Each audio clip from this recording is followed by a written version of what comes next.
Don't download GetEquity app before watching this. If you're thinking about downloading GetEquity, pause for a second. Most people get this wrong. They assume it's just another stock investing app, but the surprising truth is that GetEquity focuses heavily on early-stage startup investments and private equity, which comes with unique risks. Unlike traditional investing platforms, GetEquity allows you to buy shares in pre-IPO companies or startups. This can be exciting because early-stage companies can grow fast, but it also means higher risk. For instance, studies show that nearly 90% of startups fail, so putting a large portion of your portfolio into these investments could be dangerous. The app provides curated opportunities and detailed company information, but due diligence is still crucial. Many people think the app does all the research for them, but that's not true. You'll need to understand the company's business model, financial health, and market potential before investing. Blindly following the platform's suggestions can lead to big losses.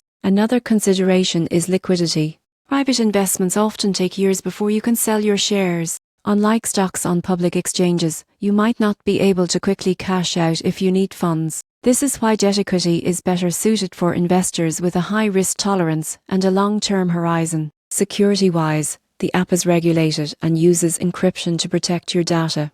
But remember, good security does to protect you from market risks. In conclusion, don't download GetEquity if you're looking for simple, low-risk investing. It's best for experienced investors who understand the risks of startup equity and are comfortable with illiquid, high-risk investments. If your goal is steady growth or retirement investing, more traditional platforms may be a better fit. GetEquity can be powerful, but only when used with knowledge, patience, and caution. Always assess your risk tolerance before diving in.